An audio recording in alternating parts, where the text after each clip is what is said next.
बड़ी सुंदर स्तुति की।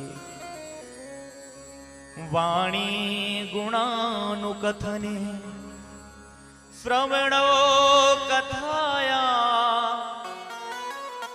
हस्तौ च कर्म सुमन तव पदयोर्नः स्मृत्यां शिरस्तव निवासि जगत् प्रणामे दृष्टि स्वतां दर्शने स्तु भवत्तनूना दृष्टि स्वतां दर्शने स्तु भवत्तनूना।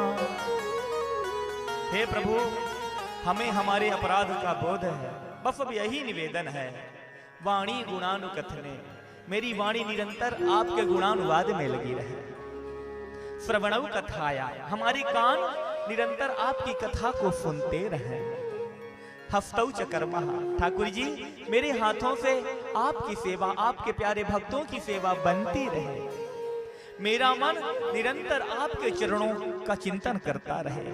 मेरी स्मृति निरंतर आपके दरबार पर झुकी रहे और मेरी दृष्टि निरंतर आपके प्यारे लाडले भक्तों के दर्शन करती रहे। महाराज, हमारे शरीर में ये जो अंग है, इन अंग को चाहे तो हम कलयुगी बना लें और चाहे तो सतयुगी बना दें। यही नेत्र, इनका सदुपयोग यदि हम करें तो ये सतयुगी बन सकते हैं। ये कान, इनका उपयोग करें तो ये सतयुगी बन सकते हैं। लेकिन हम लोगों को बुरा देखना अच्छा लगता है, बुरा सुनना अच्छा लगता है, अच्छा सुनना अच्छा नहीं लगता। बिंदु जी ने कहा है कि शरीर के अंगों की उपयोगिता क्या है आंख वो जो राम के दर्शन किया करे, है शीश वो जो चरणों में बंधन किया करे, बेकार वो मुख है जो रहे व्यर्थ बातों में, मुख वह है जो हरि नाम का सुमिरन किया करे। हीरों के कणों से नहीं शोभा है हाथ की, हीरों के कणों से नहीं शोभा है हाथ की, है हाथ वो जो नाथ के पूजन किया करे। मर कर भी अमर नाम है उस जीव का जग में, मर कर भी अमर नाम है उस जीव का जग में। प्रभु प्रेम पे बलिदान जो जीवन किया करे, कविवर वही है श्याम के सुंदर चरित्र का, कविवर वही है श्याम के सुंदर चरित्र का।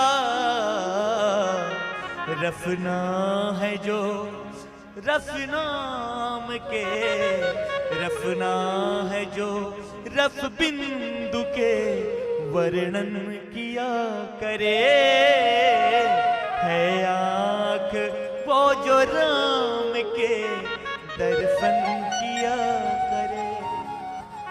हम अपने इन अंगों को सफल बना सकते हैं, लेकिन कब? जब हम आध्यात्म से जोड़ दें, ठाकुर जी के चरणों से जोड़ दें, तो हमारे यही सारे अंग सफल हो जाएंगे।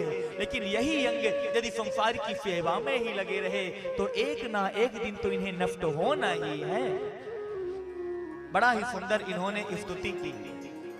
महाराज, मदिरा पान करने के कारण इनकी ये दशा हुई, इसलिए मदिरा पान नहीं करना चाहिए। मैंने पहले भी बताया था कि मदिरा एक अवगुण बन करके आती है, लेकिन घर में ना जाने कितने अवगुणों को जन्म दे करके घर गृहस्थी को तो लेकर के पूरे कुल खानदान को नष्ट कर देती है। हम नहीं कहते कि मदिरा पियो। वैसे मदिरा पीना सेहत के लिए अच्छा होता है। कौन कौन पीता है मदिरा? कुछ फायदे भी हैं मदिरा पीने के। कौन कौन पीना चाहता है? पता है क्या फायदा है? पहला नंबर फायदा यह है, जो लोग मदिरा पीते हैं महाराज, वो कभी बूढ़े नहीं होते। मदिरा पीने वाले कभी बूढ़े नहीं होते। दूसरा नंबर, जो लोग मदिरा पीते हैं ऐसे लोगों के घर में कभी चोर नहीं घुसा करते। जो लोग मदिरा पीते हैं ऐसे लोग अगर रास्ते से निकल रहे हो तो ऐसे लोगों को कुत्ते भी नहीं भौंका करते। ये फायदा है। अच्छा, तो महाराज बूढ़े क्यों नहीं होते? क्योंकि बुढ़ापा आने से पहले ही टिकट कट जाता है, इसलिए बूढ़े नहीं होते। घर में चोरी क्यों नहीं जाते? बोले चोरी करने वाला भी कम से कम इतनी बुद्धि तो रखता है कि ऐसे घर में चोरी करो जहां कुछ माल मत्ता हो। अरे पहले ही पी पी करके घर को खोखला बना करके रखा होगा, क्या मिलेगा इसके घर में चोरी करके? इसलिए चोर भी ऐसों के घर में नहीं जाते। कुत्ते नहीं भौंकते क्योंकि पहले से ही देखता है कि बड़बड़ बड़बड़ बड़बड़ करता जा रहा है, समझ रहा है अपनी बिरादरी का है, अपनी बिरादरी पर नहीं भौंकना चाहिए। इसलिए महाराज ये फायदे हैं। लेकिन हम कहते हैं अगर पीना ही है तो असली पियो, नकली काहे को पी रहे हैं? अगर मदिरा पीनी ही है तो असली पियो। असली मदिरा कौन सी है? जाम पे जाम पीने से क्या फायदा, शाम को पियोगे सुबह उतर जाएंगे। मेरे नटवर की नजरों से पी कर के देख, उम्र सारी नशे से गुजर जाएगी। उम्र सारी नशे से गुजर जाएगी।